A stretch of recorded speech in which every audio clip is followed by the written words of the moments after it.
Бұл Қызылоктябрь айылы ilgeri Мамасалы Тешебаев атындағы мөмө жеміш кооперативі болып түзілген.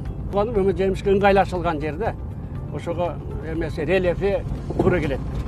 Үлүш жер болса дағы акыркы bir 10-15 жылда су жетпейт. Су жетпейт. Башка егін ексек ал су мүмкін емес аны өстіріп. Тамчылатып суғару деген технология шықты.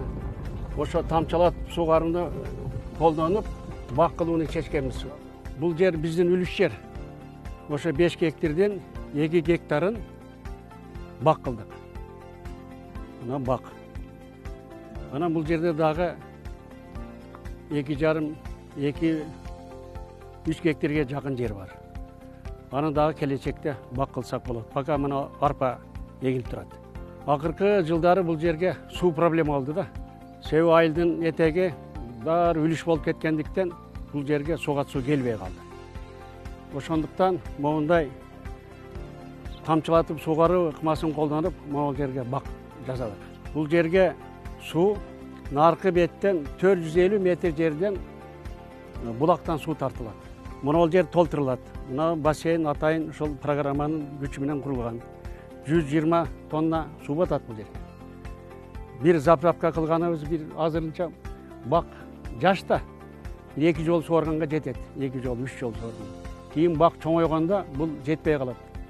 Күнүгө толтуруп туруш керек. Себеби мына август айларында өтө рискованный.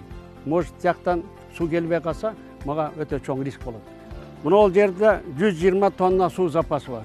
Эгер мүмкүн свет өчүп калган болсо, мына ол дагы запас 1 жумага жетет. 1 жумалык сууга жетет. Ошон үчүн мына ол жерден атайын бассейн жасалган. Дүйнө жүзүндө чоң глобалдуу өзгөрүүлөр болуп жатат.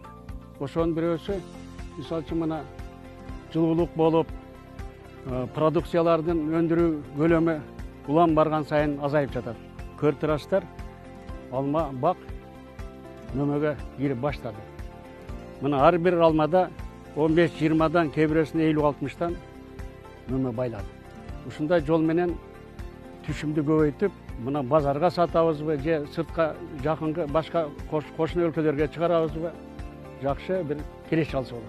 Ушундай жол менен элдин азык түлүгүн болгон муктаждыгын канааттандырсак болот да.